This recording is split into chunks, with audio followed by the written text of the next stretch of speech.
ये कहानी सपना की है। वो अपने मम्मी पापा की इकलौती बेटी और दो भाइयों की बहन थी।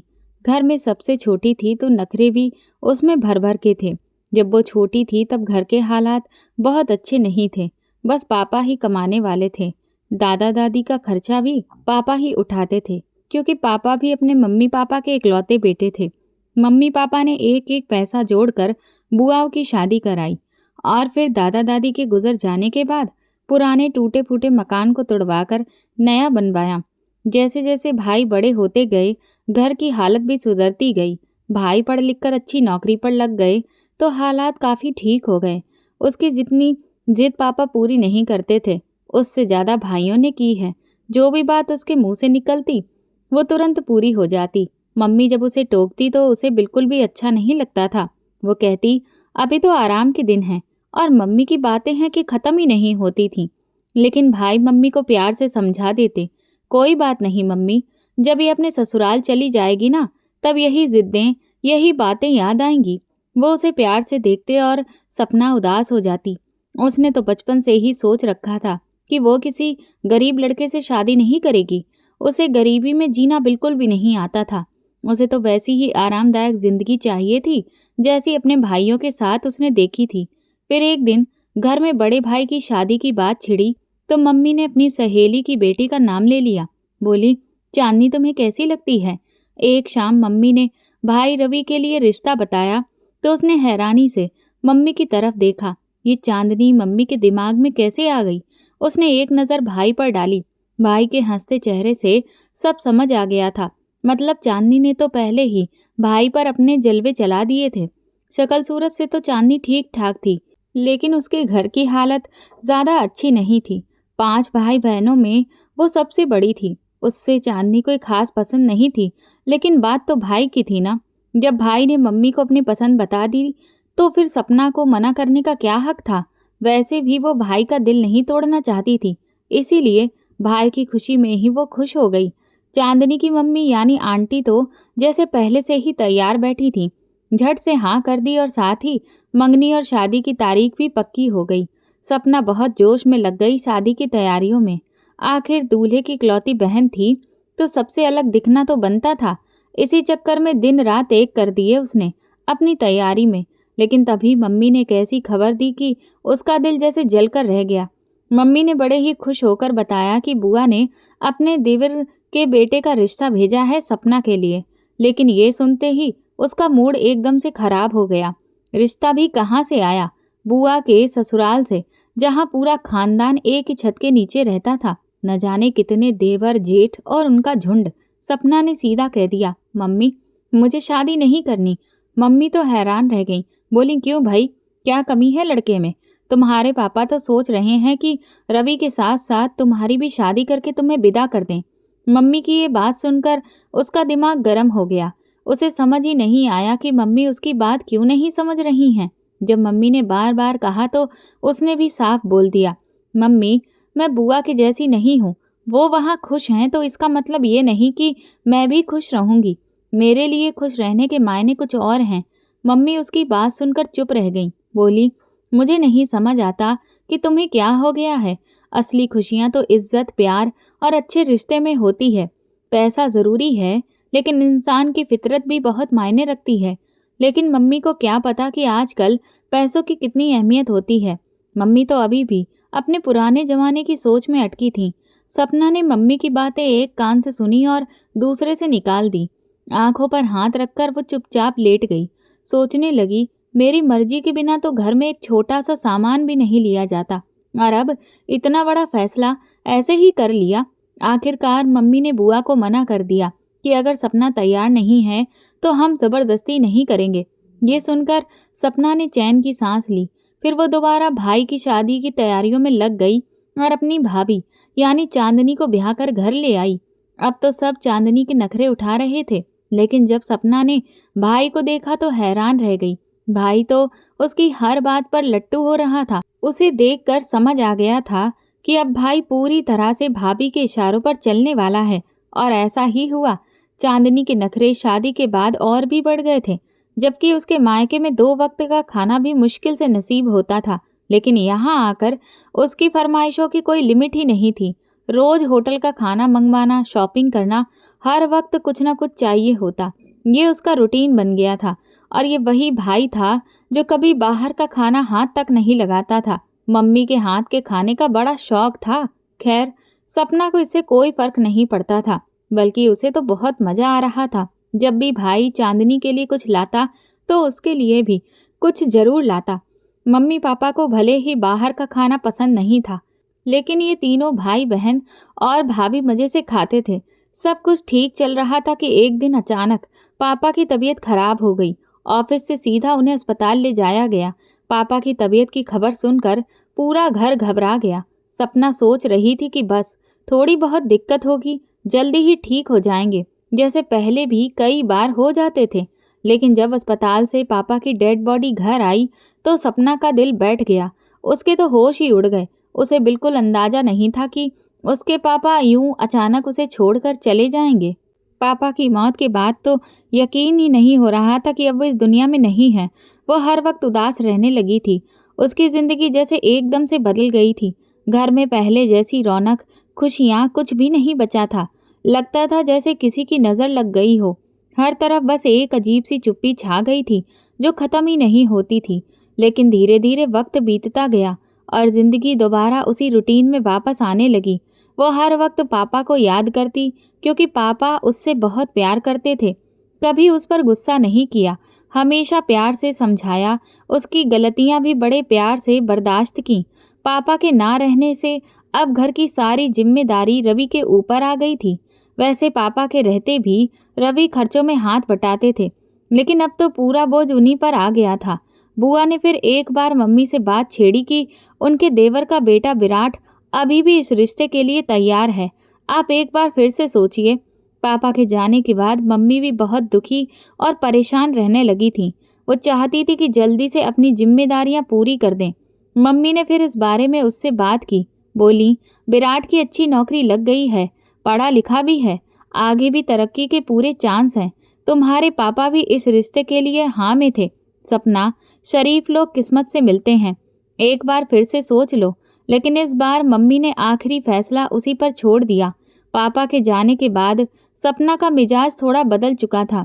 उसने सोचा, मम्मी को और टेंशन नहीं दूंगी, और ये फैसला मम्मी पर ही छोड़ दिया। वैसे भी दोनों भाई इस रिश्ते के हक में थे। न जाने उन लोगों ने ऐसा क्या असर कर दिया था कि पूरा घर उनकी तरफ था और वो अकेली पड़ गई थी। जब सब राजी थे तो वो कब तक मना करती। वैसे भी उसे कोई और पसंद भी नहीं था जिसे वो अपना कह पाती। तो आखिरकार उसने फैसला मम्मी पर छोड़ दिया और खुद चैन में आ गई कि अगर मम्मी और भाई लोगों ने इस रिश्ते को सही समझा है तो यकीनन सही ही होगा। उसने विराट को देखा था। अच्छा खासा हैंडसम लड़का था। नजरें हमेशा झुकी रहती थीं। एक दो बार मिली भी थी उससे। उसे देखते ही नजरें झुका लेता था, लेकिन उसकी आंखों में कुछ तो था, एक अलग सी चमक जो अंदर से बेचैन कर देती थी। शायद वो उसे पसंद करता था और इसलिए अपना रिश्ता बुआ के हाथों भेजा था, और इसी तरह उसका रिश्ता विराट से तय हो गया। मम्मी ने उसके दूसरे भाई की मंगनी भी फटाफट कर दी। मम्मी को न जाने किस बात की जल्दी थी कि जैसे वो जल्दी जल्दी सबको विदा करके अपनी जिम्मेदारी पूरी करना चाहती थी। उसके भाइयों ने भी शादी की तैयारी में कोई कसर नहीं छोड़ी थी। जो भी लिया सब उसकी पसंद से, लेकिन फिर भी उसके दिल में बेचैनी बनी हुई थी। सोचती थी पता नहीं शादी के बाद क्या होगा, जिंदगी कैसी होगी। लेकिन फिर खुद को समझा लेती थी कि सब ठीक होगा और दोबारा तैयारियों में लग जाती थी। उसके दिल में यही ख्वाहिश थी कि उसका पति भी वैसे ही उसका ध्यान रखे जैसे उसके भाई अपनी बीवी के नखरे उठाते हैं। वो चाहती थी कि उसका पति हर बात उसकी मर्जी से करे। जब उसका मन हो बाहर खाना खिलाने ले जाए, ढेर सारी शॉपिंग करवाए और जो चीज़ उसे पसंद आए वो बिना बोले ले आए। उसने कभी ये सोचा ही नहीं था कि जिंदगी में कोई मुश्किल भी आ सकती है और उसे उन हालातों से भी जूझना पड़ सकता है।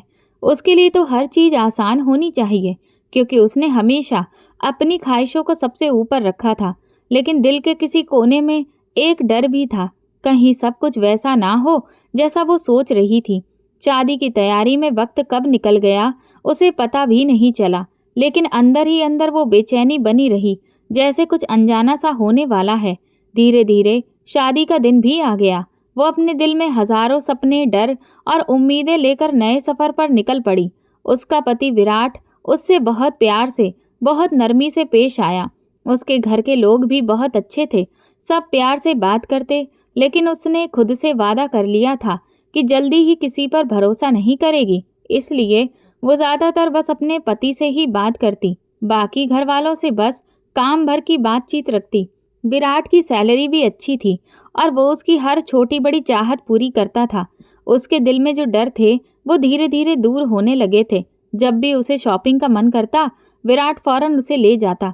वो अपनी पसंद की चीज़ें लेती और खुश हो जाती। विराट के बाकी भाइयों के मुकाबले सबसे ज़्यादा कमाई उसी की थी, इसलिए उनके हालात भी सबसे बेहतर थे। विराट के 3 भाई थे और 2 बहनें जो शादीशुदा थीं। घर में सब मिलकर रहते थे। उसकी जेठानियाँ आपस में मिलकर काम कर लेती थीं और फिर घर में विराट की मम्मी और बुआ भी थीं जो इस जॉइंट फैमिली का हिस्सा थीं।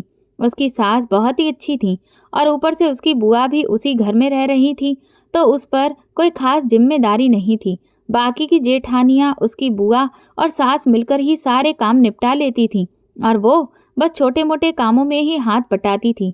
लेकिन उसे इससे भी ज़्यादा आज़ादी चाहिए थी। वो चाहती थी कि विराट उसके लिए अलग घर ले ले। जब उसने ये बात बार बार विराट से कहनी शुरू की तो वो थोड़ा सा हैरान रह गया। उसे लगा कि अभी तो शादी को टाइम ही कितना हुआ है और अभी से ये सब बातें। विराट ने कहा कि वक्त के साथ सब अलग हो जाएंगे, लेकिन सपना जिद पर अड़ी थी कि उसे जल्दी से जल्दी अपना अलग घर चाहिए।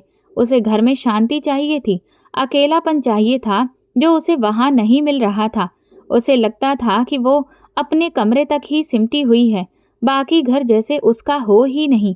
वो चाहती थी कि वो पूरे घर की मालकिन बने, सब कुछ उसकी मर्जी से चले। धीरे धीरे उसने विराट पर दबाव डालना शुरू कर दिया कि वो उसके लिए अलग घर का इंतजाम करे। हालांकि उसे उस घर में कोई परेशानी नहीं थी, कोई काम का बोझ नहीं था, लेकिन फिर भी वो सिर्फ अपनी आज़ादी के लिए बेचैन थी। उसे लगता था कि जब तक वो इस बड़े परिवार से अलग नहीं होगी, तब तक वो अपनी ज़िंदगी अपनी मर्जी से नहीं जी पाएगी। आखिर उसने साफ साफ कह दिया कि अगर मुझे अलग घर नहीं मिला तो मैं तुम्हारे साथ नहीं रहूंगी। विराट हैरान रह गया क्योंकि वो तो उसकी हर बात मानता था। उसने कहा, ठीक है, ऑफिस में मैं बात करता हूँ, कुछ हुआ तो प्लॉट किस्तों पर खरीद लूँगा और फिर धीरे धीरे बनवा लेंगे, लेकिन उसमें तो काफ़ी टाइम लग जाता।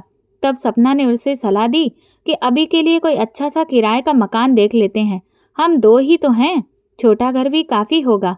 विराट पहले तैयार नहीं हुआ, लेकिन उसकी जिद के आगे मान गया और अपनी माँ से बात की।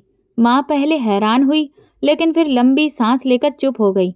उसने कहा कि हर किसी की ख्वाहिश होती है कि उसका खुद का घर हो, उसकी मर्जी से बना हो, लेकिन जब तुम्हारा खुद का घर बन जाएगा और तुम उसमें रहने जाओगे तो मुझे कोई दिक्कत नहीं होगी। लेकिन अगर तुम अभी किराए के घर में रहना चाहते हो तो मुझे कोई ऐतराज़ नहीं है। मैं तुम्हें ज़बरदस्ती रोक कर क्या करूं, जब तुम्हारी बीवी ही खुश नहीं है। वैसे भी घर में बहुत लोग हैं, तुम्हारे जाने से कोई बड़ी परेशानी नहीं होगी, लेकिन हाँ, घर के पास ही कोई घर देखना। सास से इजाज़त मिलने पर सपना बहुत खुश हो गई, लेकिन वो नहीं चाहती थी कि घर के पास ही कोई घर लिया जाए, क्योंकि उसे डर था कि रोज़ सास और जेठानियाँ आ जाती। इसलिए उसने घर से दूर एक अच्छे इलाके में घर तलाशना शुरू किया और आखिरकार वो और विराट एक छोटे मगर अच्छे से किराए के मकान में शिफ्ट हो गए।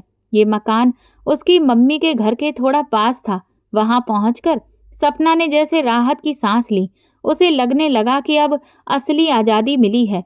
अब वो अपनी मर्जी से घर चला सकती थी और उसे वो प्राइवेसी भी मिल गई थी जिसकी उसे बहुत ज़रूरत थी। विराट ने भी उसकी खुशी देखकर सुकून जताया और कहा कि अगर तुम खुश हो तो मेरे लिए यही सबसे बड़ी बात है। अब उनकी ज़िंदगी का नया चैप्टर शुरू हो चुका था, लेकिन तभी जैसे किस्मत को कुछ और ही मंजूर था। खुशियों की जगह बदकिस्मती ने दरवाज़ा खटखटा दिया और सपना को अंदाज़ा भी नहीं था कि उसकी ये खुशी बस कुछ दिनों की मेहमान है। एक दिन विराट को बुखार हुआ और वो 1 हफ्ता ऑफिस नहीं जा पाया। फिर जब वो 1 हफ्ते बाद ऑफिस गया और वापस लौटा तो बहुत थका और परेशान लग रहा था। उसके चेहरे की हालत देखकर ही लग रहा था कि कुछ तो गड़बड़ है। सपना ने पूछा, क्या हुआ विराट? ऑफिस में सब ठीक तो है ना? इतनी जल्दी क्यों लौट आए? विराट ने कहा, मेरी नौकरी चली गई है सपना। ये सुनकर उसके पैरों तले से जैसे जमीन खिसक गई। क्या? बिना बताए, बिना वार्निंग के नौकरी से निकाल दिया? उसने हैरानी से पूछा। विराट की आंखों में मायूसी साफ झलक रही थी। उसने कहा, प्राइवेट कंपनियां ऐसी ही होती हैं, किसी को भी कभी भी निकाल देती हैं। नौकरी जाते ही जैसे सब बदल गया। एक तरफ प्लॉट की किस्तें, दूसरी तरफ घर का किराया और रोजमर्रा के खर्चे। ऊपर से सपना की आदत दिल खोलकर खर्च करने की थी। जो चीज दिल चाहता खरीद लेती। लेकिन अब हालात बहुत अलग थे। विराट सिर पकड़े बैठा रहता। उसे समझ नहीं आ रहा था कि अब कैसे क्या होगा। मुश्किलें दिन ब दिन बढ़ती जा रही थीं। अब तो किराया देना भी मुमकिन नहीं रहा और प्लॉट की किस्तें भी रोकनी पड़ी। विराट ने नौकरी के लिए बहुत कोशिश की, लेकिन कुछ भी हाथ नहीं आया। वो खुद भी बहुत तनाव में रहने लगा था और इसी वजह से किसी भी इंटरव्यू में खुद को ठीक से पेश नहीं कर पा रहा था। एक दिन उसने सपना से कहा, हमें अब वापस घर चलना होगा। सपना ये सुनकर हैरान रह गई। वो वापस नहीं जाना चाहती थी, खासकर तब नहीं जब वो बड़े गर्व से उस घर से निकली थी। उसने कहा, मैं अपने भाइयों से कहती हूँ कि किराए का इंतजाम कर देंगे, लेकिन विराट इसके लिए राजी नहीं था। पर उसके पास और कोई रास्ता भी नहीं था। सपना किसी भी हालत में वापस नहीं जाना चाहती थी, इसलिए उसने विराट के मना करने के बावजूद अपनी मम्मी से मदद मांगने का फैसला किया और उनके घर चली गई। लेकिन वहां पहुंचकर उसकी परेशानी और बढ़ गई। मम्मी की तबीयत बहुत खराब थी। उसने घबराकर पूछा, आपकी तबीयत इतनी खराब थी तो आपने मुझे बताया क्यों नहीं? मम्मी ने उसका हाथ पकड़ा और बहुत कमजोर आवाज में बोली, सपना, मैं तुझे परेशान नहीं करना चाहती थी। उसकी भाभी मम्मी का बहुत अच्छे से ध्यान रख रही थी। ये देखकर उसे थोड़ा सुकून जरूर मिला, लेकिन मम्मी की हालत देखकर उसने अपनी परेशानी का जिक्र करना जरूरी नहीं समझा और बिना कुछ कहे वहां से वापस लौट आई। अगले दिन सपना अपनी मम्मी की मौत की खबर सुनकर जैसे सदमे में चली गई थी। उसकी मम्मी को बहन भाई वाले सारे फर्ज इसलिए जल्दी जल्दी निपटाने पड़े क्योंकि उनके पास वक्त बहुत कम था। पापा के जाने के बाद वो भी ज्यादा दिन जिंदा नहीं रह पाईं और सबको छोड़कर चली गईं। मम्मी की मौत और विराट की नौकरी जाने के बाद उसकी जिंदगी जैसे थम सी गई थी। हर तरफ उदासी और परेशानी थी और उसे समझ नहीं आ रहा था कि ये सब कैसे ठीक होगा। वो फिर से विराट की मम्मी के घर वापस आ गई, लेकिन वहां भी कुछ खास फर्क नहीं पड़ा। सबको पता था कि जब सब कुछ ठीक था तब उसने किसी का साथ नहीं दिया था, इसलिए अब सब उससे थोड़ा दूर रहने लगे थे। खाना पीना तो टाइम पर मिल जाता था, लेकिन वो इसके अलावा भी बहुत कुछ चाहती थी। उसे पहले जैसी आराम वाली जिंदगी चाहिए थी जो अब मुमकिन नहीं थी। विराट भी नौकरी ना मिलने की वजह से बहुत परेशान और चिड़चिड़ा हो गया था। अब दोनों के बीच अक्सर झगड़े होने लगे थे। उसकी जिद भी बढ़ती जा रही थी, लेकिन अब उनके पास इतने पैसे नहीं थे कि वो हर डिमांड पूरी कर सकें। जरूरत की चीजें भी मुश्किल से आ रही थी, लेकिन सपना को तो लग्जरी वाली लाइफ चाहिए थी। जो सपने उसने देखे थे वो अब टूट चुके थे, लेकिन फिर भी उसे समझ नहीं आ रही थी। अब उसे विराट से भी चिढ़ होने लगी थी। वो उसे कहती कि घर पर बैठने के बजाय बाहर निकलकर कोई काम ढूंढो, लेकिन वो कहता कि काम मिलना इतना आसान नहीं है। उसने हर जगह एप्लीकेशन दी थी, लेकिन कहीं से कॉल नहीं आई। कभी कभी उसके भाई मिलने आते और उसे पैसे दे जाते जो वो संभाल कर रख लेती। कभी कभी वो भाई के घर चली जाती और अपनी भाभी की आराम भरी जिंदगी देखकर उसे जलन होती। वो भी चाहती थी कि ऐसे ही जिए, लेकिन अब ऐसा मुमकिन नहीं लग रहा था। विराट से लड़ाइयां बढ़ने लगी थीं। अब वो उसकी बातों को सहन नहीं कर पाती थी और उसका भी जवाब जोर से देती थी। झगड़े की आवाज पूरे घर में सुनाई देती थी। एक दिन उसकी बुआ झगड़ा सुनकर आ गई और समझाने लगी कि थोड़ा सब्र करो, सब ठीक हो जाएगा। लेकिन सपना को उनकी बातें अच्छी नहीं लगी। उसने पलटकर जवाब दिया कि ये सब आपकी वजह से हुआ है। अगर आपने मम्मी को नहीं समझाया होता तो मेरी शादी इस घर में नहीं होती और ना ही मेरी जिंदगी ऐसी होती। मैं किसी अच्छे घर में शादी करके ऐश कर रही होती। बुआ उसकी बात सुनकर हैरान रह गईं और खामोशी से चली गईं। उसकी सास पहले से ही कुछ नहीं कहती थी, क्योंकि उन्हें पता था कि सपना किसी की सुनने वाली नहीं है। वो बहुत जिद्दी और खुद की सोच पर चलने वाली थी। रिश्तेदारों की बातें अब उसे चुभने लगी थीं। वो वैसे तो हमदर्दी जताते थे, लेकिन बातों बातों में उसे ताना भी दे जाते थे कि कैसे उसकी जिंदगी ने करवट ली है। अब उसने फैसला कर लिया कि उसे विराट के साथ नहीं रहना है। उसे लगता था कि अपने भाई के घर में ज्यादा सुकून से रह लेगी। एक दिन झगड़ा इतना बढ़ गया कि उसने गुस्से में तलाक की बात कह दी। विराट तो सुनकर हैरान रह गया। उसने कहा कि अगर तुम्हें लगता है कि तुम मेरे बिना खुश रह सकती हो तो ठीक है, मैं तुम्हें आज़ाद करता हूँ। वैसे भी इन दिनों वो डिप्रेशन में था और ऊपर से सपना भी कोई कमी नहीं छोड़ रही थी उसे परेशान करने में। उसी वक्त उसने उसका हाथ पकड़कर उसे घर से निकाल दिया और कहा कि कल तुम्हारे तलाक के पेपर भी भेज दूंगा। सपना को भी कोई अफसोस नहीं था। उसने अपने भाइयों को कॉल किया और बताया कि विराट ने उसे घर से निकाल दिया है। उसके भाई तुरंत आ गए और उसे साथ ले गए। कुछ दिन वो अंदर से बहुत बेचैन रही। एक पल में विराट ने उसे घर से निकाल दिया था, ये बात उसे खल रही थी, जबकि उसी ने तलाक की बात छेड़ी थी। लेकिन फिर भी उसे चैन नहीं मिल रहा था। उसका दिल किया कि एक बार फोन करके माफी मांग ले, लेकिन उसकी जिद ने ऐसा करने नहीं दिया। अगले दिन उसे तलाक के पेपर भी मिल गए। दिल में बेचैनी उठी, आंखों में आंसू आ गए, लेकिन उसने खुद को संभाल लिया। अब वो उस इंसान से अलग हो चुकी थी जो उसकी जिंदगी में कोई खुशी नहीं ला पाया। उसके भाइयों ने उसका बहुत ध्यान रखा और धीरे धीरे वो सब कुछ भूलकर अपनी जिंदगी में मस्त हो गई। अब वो आराम से उठती, बिना किसी टेंशन के दिन बिताती थी। मम्मी पापा की बहुत याद आती थी, लेकिन उनके बिना जीना मजबूरी बन चुका था। उसके भाई उसकी हर बात का ख्याल रखते थे, खासकर छोटा भाई जो अभी तक कुंवारा था। अब उसे उसकी शादी की फिक्र होने लगी। उसकी मम्मी ने उसकी मंगनी तो करवा दी थी, लेकिन शादी बाकी थी। उसने आगे बढ़कर खुद बात की और शादी की तारीख तय करवा दी। अब छोटे भाई की भी शादी हो गई और वो अपनी जिंदगी में बिजी हो गया। उसे पापा के घर आए काफी वक्त हो गया था। उसे नहीं पता था कि कुछ सालों में सब कुछ इतना बदल जाएगा। अगर उसे थोड़ा भी अंदाजा होता तो वो कभी विराट से तलाक लेने की गलती नहीं करती। वक्त के साथ अब उसे समझ आ चुका था कि उसने बहुत बड़ी बेवकूफ़ी की थी। उसने अपनी जिंदगी खुद ही बर्बाद कर ली थी। अब उसे लगता था जैसे जिंदगी बस यहीं आकर रुक गई है। भाइयों के अपने काम थे, खासकर बच्चों के पैदा होने के बाद वो अपनी जिंदगी में कुछ ज्यादा ही बिजी हो गए थे। उसकी जिंदगी अब एक अलग ही रास्ते पर चल रही थी, लेकिन ये जिंदगी उसे अंदर ही अंदर परेशान कर रही थी। घर में अब उसकी अहमियत बदल चुकी थी। अब वो बस एक नाकारा इंसान बनकर रह गई थी। पूरा दिन घर के कामों में बीत जाता और भाभीयों के बच्चों का ख्याल रखते हुए भाभीयों की नज़र में वो बस एक काम वाली थी जो उनके बच्चों और घर के कामों में मदद करती थी। भाई भी बस नाम के लिए हालचाल पूछ लेते और फिर अपनी दुनिया में खो जाते। ऑफिस से आते ही अपने कमरों में बंद हो जाते और वो अकेली लॉन में या हॉल में या फिर अपने कमरे में बोर होती रहती। धीरे धीरे भाई उसकी छोटी मोटी ज़रूरतों का भी ख्याल रखना भूल गए थे। अब उनके अपने बच्चे भी बड़े हो रहे थे, उनकी ज़रूरतें भी बढ़ती जा रही थीं। ऐसे में अब उसकी ज़रूरतें पूरी करना उनके लिए मुश्किल था। वैसे भी उसकी भाभीयों को अब ये पसंद नहीं था कि भाई उस पर खर्च करें। एक अच्छी ज़िंदगी जीने की जो ख्वाहिशें थीं, वो सब अब सिर्फ ख्वाब बनकर रह गई थीं।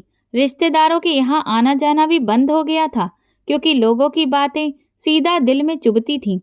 फिर एक दिन पता चला कि उसके छोटे भाई की नौकरी चली गई, लेकिन उसे ताज्जुब हुआ जब उसकी छोटी भाभी ने बिना किसी शिकवे के भाई का साथ दिया। अपने गहने निकालकर, अपनी जमा पूंजी निकालकर भाई को थमा दी कि लो, इससे कुछ काम शुरू कर लो। उसे अपने दिन याद आए जब वो विराट से इसी बात को लेकर लड़ती रहती थी। फिर बड़े भाई का ट्रांसफ़र किसी और शहर में हो गया। वहाँ रहना थोड़ा मुश्किल था, तो दोनों भाइयों ने मिलकर प्लान बनाया कि घर बेच देते हैं और वहाँ फ्लैट ले लेते हैं। उन्होंने उसके मम्मी पापा का पुराना घर बेच दिया और नए शहर में 3 कमरों का फ्लैट ले लिया। छोटे भाई ने छोटा मोटा बिजनेस शुरू किया और धीरे धीरे वो भी चल पड़ा। अब उसे लगने लगा था कि वो बस सबके लिए एक बोझ बन गई है। इस बेरंग और बंधी बंधाई जिंदगी को वो अब और नहीं झेल सकती थी। अपनी ज़रूरतें पूरी ना होने और हालात से तंग आकर उसने नौकरी करने का फैसला किया। उसे लगा शायद नौकरी करने से उसे जीने की कोई वजह मिल जाएगी। वो अपनी कुछ ज़रूरतें खुद पूरी कर सकेगी और मन भी लगा रहेगा। घर में बैठे-बैठे तो वो अंदर से बीमार हो गई थी। इन्हीं सोचों को पीछे छोड़ते हुए उसने एक कंपनी में इंटरव्यू देने का सोचा। जब भाइयों को बताया तो उन्होंने भी कुछ नहीं कहा। फिर उसे जल्दी ही एक कंपनी में नौकरी मिल गई। सैलरी बहुत ज़्यादा नहीं थी, लेकिन इतना था कि उसका खर्चा चल जाए। वैसे भी अब उसमें कोई बड़ी ख्वाहिशें बची नहीं थीं। अब तो बस ज़रूरतें पूरी करना ही मकसद था। इससे उसका वक्त भी अच्छा कटने लगा। नौकरी शुरू करने के बाद जब वो घर से बाहर निकलने लगी तो मन भी थोड़ा हल्का लगने लगा। ऑफिस में और भी लड़कियां काम करती थीं। कुछ शादीशुदा थीं जो अपने पति के साथ मिलकर घर चला रही थीं और साथ में खुश भी थीं। उन्हें देखकर वो सोचती थी कि काश मैंने भी ऐसा ही किया होता तो शायद मेरी जिंदगी भी कुछ और होती। उसका दिल बार बार ये सोचकर दुखता था कि जब विराट के पास नौकरी नहीं थी, तब अगर मैंने नौकरी की होती तो शायद हम अपनी परेशानियों से निकल जाते। लेकिन मैंने ऐसा नहीं किया और अपने ही हाथों से अपना घर तोड़ दिया। अब वो औरतें उसे खुश नजर आती और वो अंदर से जलती रहती। एक दिन काम के दौरान उससे गलती हो गई। एक गलत फाइल बॉस को चली गई। मैनेजर ने बताया कि अब उसे बॉस से मिलना पड़ेगा। वो घबरा गई कि कहीं बॉस उसे नौकरी से ना निकाल दे। मैनेजर ने उसने अपनी गलती मान भी ली और कहा कि प्लीज़ मेरी तरफ से एक बार बात कर लेना। लेकिन मैनेजर जिद पर अड़ा था कि नहीं, तुम्हें खुद ही जाकर बात करनी होगी। दिल में डर लेकर वो बॉस के कैबिन में गई। जैसे ही सामने बैठे इंसान को देखा, वो चौंक गई। सामने उसका पति विराट बैठा था, जो अब उस बड़ी कंपनी का बॉस बन चुका था। वो भी उसे देखकर हैरान रह गया। उसने तो उसे तुरंत पहचान लिया था। उसकी पर्सनैलिटी पहले से कई ज़्यादा निखर गई थी। लेकिन विराट ने उसे पहचानने में थोड़ा वक्त लिया, क्योंकि अब वो पहले जैसी मासूम और नाजुक सपना नहीं रही थी।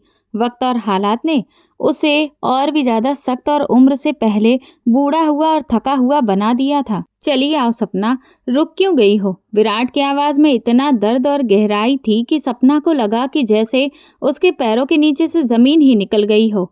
वो धीरे धीरे कांपते कदमों से चलती हुई उसके सामने वाली कुर्सी पर जाकर बैठ गई। उसके हाथ पैर कांप रहे थे। दिल बहुत तेज धड़क रहा था और जैसे जुबान ने काम करना ही बंद कर दिया था। कैसी हो तुम? उसकी आवाज़ में वही नरमी थी जो कभी उसकी जिंदगी का सबसे हसीन हिस्सा हुआ करती थी। सामने बैठकर उसका दिल किया कि वो बस वहां से भाग जाए। अब उसे पता चला था कि जिसे वो कभी छोड़ आई थी, आज वही इंसान उसका बॉस बनकर उसके सामने बैठा है। विराट की नज़रें उसके चेहरे से हट ही नहीं रही थीं। कैसी गुजर रही है जिंदगी सपना? उसने गहरी सांस लेकर पूछा तो सपना ने अपनी नज़रें झुका ली और ज़मीन को देखने लगी। क्या जवाब देती, क्या बताती उसे? जिंदगी तो ऐसी गुजर रही थी जैसे किसी की सजा काट रही हो। जो फैसला उसने जल्दबाजी में लिया था, वही उसकी सबसे बड़ी गलती बन गया था। उसे लगा था कि विराट से अलग होकर उसकी जिंदगी आराम से बीतेगी, लेकिन ये सिर्फ एक ख्वाब था जो जल्दी ही टूट गया। ठीक गुजर रही है, उसने रुंधी हुई आवाज़ में कहा, लेकिन उसकी आवाज़ में छुपा दर्द सब कुछ बयां कर गया। विराट ने एक लंबी सांस ली और कुर्सी पर पीठ टिकाकर बैठ गया। सपना, काश तुम मुझे छोड़कर ना जाती। उसके ये शब्द सुनकर सपना ने हैरानी से उसका चेहरा देखा। उसकी आंखों में अभी भी वही दर्द था जो उस दिन उनकी आखिरी मुलाकात में था। तुमने मुझे सिर्फ पैसों के लिए छोड़ दिया था सपना, और आज मेरे पास सब कुछ है, एक कामयाब जिंदगी है, लेकिन तुम्हारी कमी अभी भी बहुत महसूस होती है। मैं तुम्हें कभी भूल नहीं पाया। विराट की आवाज़ टूटने लगी थी, लेकिन वो बोलता रहा। मैंने तुम्हें पहली बार रिश्तेदार की शादी में देखा था और उसी दिन तय कर लिया था कि तुम्हें अपनी जिंदगी का हिस्सा बनाना है। मैं तुम्हें हर खुशी देना चाहता था, इसलिए कभी तुम्हारी किसी बात का विरोध नहीं किया। जो कहा तुमने वो किया, लेकिन किस्मत ने ऐसा धोखा दिया कि नौकरी चली गई। वो थोड़ा रुका, फिर उसकी आंखों में देखते हुए बोला, मुझे आज भी याद है उस वक्त तुमने मेरा साथ नहीं दिया। जब मुझे तुम्हारी सबसे ज़्यादा ज़रूरत थी, तब तुमने मेरा हाथ छोड़ दिया। मैंने तो उम्मीद की थी कि तुम मेरा सहारा बनोगी, लेकिन तुमने मेरे जख्मों को और भी गहरा कर दिया। मैं डिप्रेशन में चला गया था। तुम्हें खोना नहीं चाहता था, लेकिन तुम हर दिन मुझसे दूर होती गई। मैंने बहुत कोशिश की तुम्हें रोकने की, चिल्लाया, रोया भी, पर तुमने मेरी बात कभी समझी ही नहीं। विराट की हर बात जैसे तीर बनकर सपना के दिल को चीर रही थी। उसे आज सच में एहसास हो रहा था कि उसने विराट के साथ कितना गलत किया। जब उसे सबसे ज्यादा सपोर्ट चाहिए था, तब उसने उस पर गुस्सा निकाला, झगड़े किए, उसकी खुददारी को ठेस पहुंचाई। उसे लगा था कि विराट उसकी जिंदगी में बोझ बन गया है, जबकि हकीकत ये थी कि वो उसकी ताकत था, उसका सहारा था। उसे कभी ये समझ ही नहीं आया कि विराट उससे मोहब्बत करता है। वो तो यही सोचती रही कि उसे बस वो पसंद करता है और इसीलिए उसने अपने घर वालों की मर्जी से शादी कर ली। विराट, सपना ने हिचकिचाते हुए बोलने की कोशिश की, लेकिन अल्फाज जैसे गले में अटक गए। मुझे माफ कर दो, मैंने तुम्हारे साथ बहुत बुरा किया है। उसकी आंखों से आंसू बह रहे थे। पहली बार उसे अपनी गलती का सच में दिल से एहसास था। कमरे में गहरा सन्नाटा छा गया, जैसे वक्त रुक गया हो। सपना के दिल में बार बार यही बात आ रही थी कि काश वो पल वापस आ जाए जहां से सब कुछ सही किया जा सकता। काश वो वक्त लौट आए जब उसने विराट से लड़ने झगड़ने की बजाय उसका साथ दिया होता। काश उसने खुद नौकरी ढूंढी होती, 2 वक्त की रोटी खाकर गुजारा कर लिया होता, लेकिन कभी भी ये ना कहती कि तलाक चाहिए। मगर अब कुछ नहीं बदला जा सकता था। जो होना था हो गया था। वक्त निकल चुका था और वक्त तो कभी वापस नहीं आता। सपना, मैंने हमेशा तुमसे प्यार किया, लेकिन तुमने मेरी मोहब्बत को ठुकरा दिया। विराट की आवाज में इतना दर्द था कि उसकी बात सुनकर सपना का दिल जैसे किसी ने मरोड़ दिया हो। वो उठकर धीरे से उसके पैरों के पास बैठ गई। उसके अंदर की सारी अकड़, खुददारी जो उसने अपनी जिद और ईगो के लिए बना रखी थी, सब टूट चुकी थी। उसकी आंखों से आंसू बह रहे थे और वो हिचकियों के साथ रो रही थी। विराट, मैंने तुम्हारे साथ बहुत गलत किया। मैंने अपनी ही जिंदगी को बर्बाद कर लिया। उसकी आवाज कांप रही थी। वो अपनी हर गलती मान रही थी। माफ कर दो मुझे। अगर उस वक्त मैं तुम्हारा साथ छोड़कर ना जाती तो आज हम एक खुशहाल जिंदगी जी रहे होते। हमारे अपने बच्चे होते, अपना सुकून भरा घर होता। आज मैं दूसरों को देखकर तरसती हूँ कि काश ये सब मेरा भी होता। वो टूटे हुए लहजे में बोल रही थी और विराट की तरफ देखने की हिम्मत भी नहीं कर पा रही थी। विराट, जब ऑफिस की लड़कियां शाम को अपने घरों को जाती हैं, अपने बच्चों के पास लौटती हैं, अपने पतियों के साथ सुकून से वक्त बिताती हैं, तो मुझे बस यही लगता है कि ये सब कभी मेरा भी हो सकता था। मगर मेरी बेवकूफ़ी, मेरी जल्दबाजी ने सब छीन लिया। अब ना घर है, ना प्यार, ना वो सुकून जो तुम्हारी बाहों में मिलता था। घर जाने का मन नहीं करता क्योंकि वहाँ कोई मेरा इंतज़ार नहीं करता। अंदर ही अंदर पछतावा मुझे खाए जा रहा है। काश उस दिन मैं रो लेती होती तुम्हारे सामने जब मैंने तुमसे तलाक मांगा था। काश तभी अपनी गलती समझ लेती। विराट चुपचाप उसकी बातें सुन रहा था। उसकी आंखों में एक अजीब सी गहराई थी, जैसे वो सब कुछ महसूस कर रहा हो, लेकिन फिर भी वो कुछ बोल नहीं पा रहा था। और उसकी यही चुप्पी अब सपना को सबसे ज्यादा तकलीफ दे रही थी। विराट, मैं दुनिया की सबसे बेवकूफ लड़की निकली। तुम्हें और तुम्हारे प्यार को ठुकरा कर बहुत बड़ी गलती कर दी। मुझे लगा था मैं खुश रहूंगी, लेकिन मैं बहुत गलत थी, बहुत ज्यादा। मेरी बेसब्री ने मुझे पूरी तरह से बर्बाद कर दिया। सपना उसके पैरों में बैठकर बस रोए जा रही थी। जो भी दर्द, पछतावे उसके दिल में छिपे थे, अब बाहर निकल रहे थे और विराट बस उसे देखे जा रहा था। उसकी आंखों में अभी भी वही गहराई थी जो पहले उसकी हर बात बिना कहे समझ जाया करती थी। वो उसे उम्मीद भरी नजरों से देख रही थी कि काश अब वो कुछ बोले, कह दे कि माफ कर दिया, मगर वो अभी भी खामोश था। तभी सपना उठने लगी, लेकिन उसका बैलेंस बिगड़ा और उसे चक्कर आ गया। वो गिरती उससे पहले ही विराट ने आगे बढ़कर उसे पकड़ लिया। जब उसकी आंख खुली तो वो हॉस्पिटल के बेड पर थी। सामने विराट बैठा था। उसे सामने देखकर सपना फिर से फूट फूट कर रो पड़ी। विराट ने उसका हाथ पकड़ लिया। सपना, तुम मुझसे माफी मांगते मांगते बेहोश हो गई थी। मेरा जवाब तो सुना ही नहीं कि मैंने माफ किया या नहीं। वो हैरानी और उम्मीद भरी आंखों से उसे देखने लगी। उन्हें तलाक लिए पूरे 5 साल हो चुके थे। उसे लगा था अब विराट की जिंदगी में कोई और आ गया होगा। उन्होंने कभी दोबारा बात करने की या कोई रास्ता निकालने की कोशिश भी तो नहीं की थी। और जब से तलाक हुआ, बुआ ने भी आना जाना और बात करना बंद कर दिया था, इसीलिए कुछ भी खबर नहीं मिली। उसकी आंखों से फिर आंसू बहने लगे। विराट ने अपने हाथों से उसके आंसू पोंछ दिए। सपना, मैंने तुम्हें तो उसी दिन माफ कर दिया था। जिस दिन तुम मुझे छोड़ कर गई थी, क्योंकि गलती मेरी भी थी। तुमने तलाक की बात की और मैंने गुस्से में उसी वक्त तुम्हें घर से निकाल दिया। मुझे वो नहीं करना चाहिए था। मुझे शांत रहकर तुम्हें समझाना चाहिए था, लेकिन मैंने गुस्से में आकर तलाक के पेपर भी भेज दिए। न मनाया न रोका, बस पेपर भेज दिए। वो कुछ पल रुका, फिर बोला, और हाँ, वो तलाक के पेपर तो आज भी मेरे पास ही रखे हैं। मैंने कभी साइन नहीं किए, ना कोई आगे की कार्रवाई की। सपना, तुम आज भी मेरी बीवी हो। मैंने हर पल तुम्हारा इंतजार किया है। मुझे यकीन था कि तुम एक दिन वापस आओगी, मेरी अधूरी जिंदगी में फिर से खुशियां भरने, क्योंकि तुम्हारे बिना सब अधूरा है। ये कहते कहते विराट भी रो पड़ा और सपना ने रोते हुए सिर हिलाया। उसी दिन विराट उसे अपने साथ ले गया। जिस प्लॉट की उन्होंने बात की थी वो अब बनकर तैयार हो चुका था। इतना प्यारा घर देखकर सपना हैरान रह गई। वो घर जो कभी उसके सपनों का हिस्सा था, आज हकीकत बनकर सामने खड़ा था, और उसमें विराट जैसा चाहने वाला पति भी था। अब उसे और कुछ नहीं चाहिए था, सिर्फ विराट की बाहों में ही उसे सुकून मिलता था। ससुराल वाले बहुत अच्छे थे, किसी ने कोई ताना नहीं दिया, और अब तो सपना भी पूरी तरह से बदल चुकी थी। उसने अपने सास ससुर को खुद के पास बुला लिया था और पूरे दिल से उनकी सेवा करने लगी थी। जो भाभियां पहले बात नहीं करती थीं, अब उसके आगे पीछे घूमती थीं। उसने अपनी जिंदगी से एक बड़ी सीख ली थी, चाहे हालात जैसे भी हों। अगर पति प्यार करने वाला और इज्जत देने वाला हो तो हर अच्छे बुरे वक्त में उसका साथ देना चाहिए, क्योंकि सच्चे जीवन साथी का प्यार दुनिया की सबसे अनमोल चीज होता है। घर के कामों के साथ साथ अब वो विराट के साथ ऑफिस भी जाने लगी थी।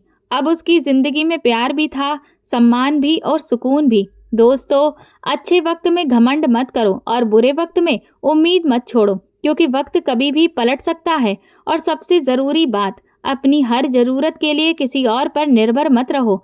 खुद अपने पैरों पर खड़े होने की कोशिश करो। इससे आत्मसम्मान बना रहता है और गृहस्थी का बोझ भी दोनों में बराबर बंटता है। इसलिए लड़का हो या लड़की, दोनों को ही ना प्रोफेशनल सिर्फ बल्कि घरेलू जिम्मेदारियों की भी तालीम देनी चाहिए। तभी जिंदगी में सच्चा संतुलन आएगा। ये वीडियो केवल मनोरंजन के उद्देश्य से बनाया गया है। सभी पात्र काल्पनिक हैं। वास्तविक व्यक्तियों, जीवित या मृत या वास्तविक घटनाओं से कोई समानता विशुद्ध रूप से संयोग है। किसी भी व्यक्ति, धर्म या जाति को ठेस पहुंचाने की मंशा नहीं है। अगर आपको हमारी कहानी पसंद आई हो तो कमेंट करके ज़रूर बताएं। वीडियो को लाइक, शेयर करें और हाइप दें। चैनल पर नए हैं तो सब्सक्राइब करें और नोटिफिकेशन बेल दबाएं ताकि अगली अपडेट सबसे पहले आपको मिले। धन्यवाद।